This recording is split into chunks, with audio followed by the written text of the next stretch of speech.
Today we have Sarmad Naqvi from Pro Insurance, and thank you so much for being here, Sarmad. Yeah, absolutely. Just wanted to sort of talk about the market and insurance, and maybe you could tell us a little bit about how long you've been in the business and some of the things that you've seen recently in terms of changes.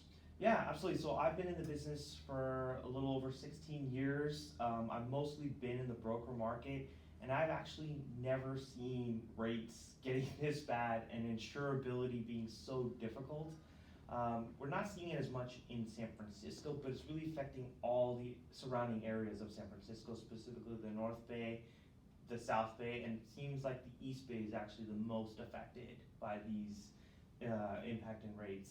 Is that because of all the natural disasters that have happened in the last few years, fires and that sort of thing? Or? Yeah, that's definitely the reason.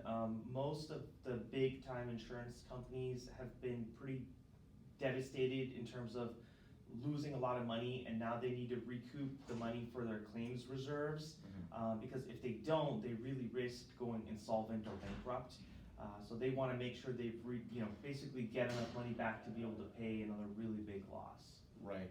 And so are you finding also with the appreciation in the last few years in the real estate market that a lot of clients are sort of underinsured with their portfolio, and how are you addressing that? Well, it's definitely clients are becoming more underinsured. The appreciation in the market is part of it, but also, quite frankly, because of the fires, the cost of materials has gone up significantly, specifically lumber and steel. And then also, really frankly, the cost of labor has gone up because there's only so many contractors who can rebuild. I have a client in Oakland who had a very minor fire, and he could not find a contractor for over a month just to do the minor work because all the contractors were in the North Bay and Santa Rosa and Camp, doing rebuild projects there. Yeah, that makes sense. And with what are some of the initiatives that you can provide with your company, or how have you been able to take somebody who maybe they have a major appreciation over the last few years, they also have things like art collections, jewelry, etc. How do you have sort of some examples that you can tell us about in terms of what you've been able to do to get them? Yeah, absolutely. So one of the examples that I actually shared with you previously is, we have a new client who's located in the San Francisco Mission. They've got a historic home, so there's only certain things that they can do on the house, but they were still able to do a complete remodel of the master bathroom, the guest bathroom, as well as the kitchen. And that significantly increased their already high cost per square foot on their home.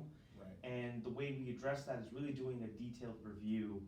One thing I do that most of my clients don't see is I actually regularly meet with contractors who are friends of mine, and basically we talk about what's going on in the industry, what they're seeing in terms of cost of materials, what they're charging per hour. And then I also have, just being in the industry for a long time, I also have a good idea of like, hey, this is high end. This is going to be, $750 a square foot. This is, kind of the average. This is going to be, $450 or $500 a square foot. And it is all still an estimate.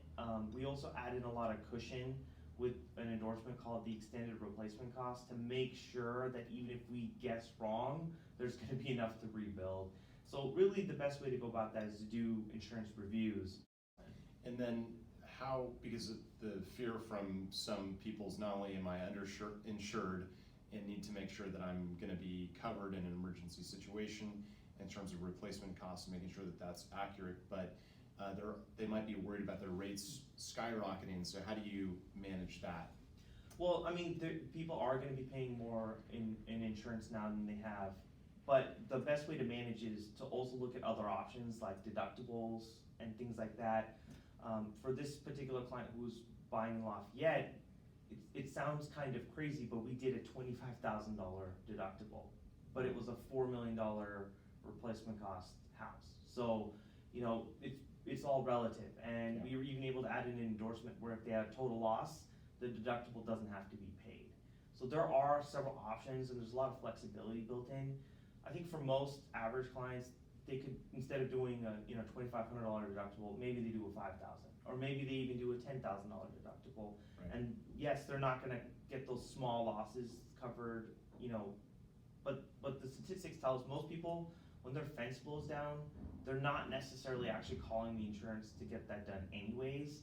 they're usually taking care of it themselves. So it's just a way to kind of bring the cost down overall while still maintaining the coverage on the top. Because the last thing you want to do is undercut the top level coverage. If you need $1 million in coverage and you get 500,000, but yeah, you have a low deductible, well, what does it matter if you have a total loss? You know, at the time, you'd much rather pay $10,000 in a deductible and then get the extra 500,000 rather than, you know, not paying as much of a deductible and being short on your house on the top end. You had that great case study, and we'll pull up a few slides for our viewers to take a look at. Can you walk us through a little bit in terms of how that went down? You mentioned the Mission property, and so you were able to massively increase their coverage, but their rates didn't skyrocket in that case, so that worked out pretty well for everybody. Well, yeah, I mean, we raised deductibles. Also, quite frankly, when you've got homes like that and they're with, you know, captive agents, those policies aren't geared for insuring homes that are beyond, you know, 1.5 million in replacement costs. They're just not geared for that. So their pricing is actually much higher than, you know, than it would be if that house was worth, let's say, 600,000, right? You know, if we were competing and that was a $600,000 house, that would probably be much less expensive, you know, for you know, that company. So they hadn't looked at renewing or upgrading in quite a few years, is that right? Yeah, they had not actually reviewed the policy since the client basically bought that home, and they bought it in 2008. Right. And since that time, like I mentioned, they did a huge remodel where they upgraded like the bathroom, they upgraded the kitchen in 2015. That really should have been a trigger to do a full insurance review at that time. Anytime anybody does a major change like that, they really should be talking to their insurance broker and agent and just reviewing, hey, this is what I've done, how is this going to affect the cost per square foot, and do I have the right amount of coverage? That's great. And then in terms of earthquake insurance, are you seeing people do that more or less? What percentage are you seeing in the city? Most people, so I can give you the California statistics are only 1 in 12 people get earthquake. Right. More pro insurance we're more about 50% for people who are getting earthquake insurance. And I think the reason more of our clients get earthquake is because we present it in a way where I think it makes sense. Again, we typically like doing higher deductibles and making sure they have the right amount of coverage on the structure. And then sometimes we don't even look at personal property or loss of use.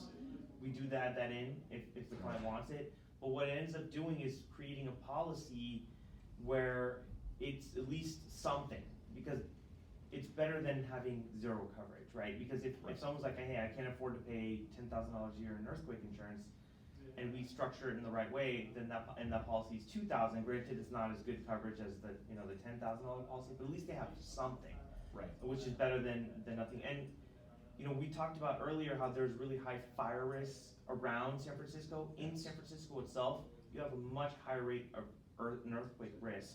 Yes. Especially if you're built on liquefaction. The marina or certain Exactly, areas, yeah, exactly. And there's so much more development in like Dogpatch and those areas. That's all false land.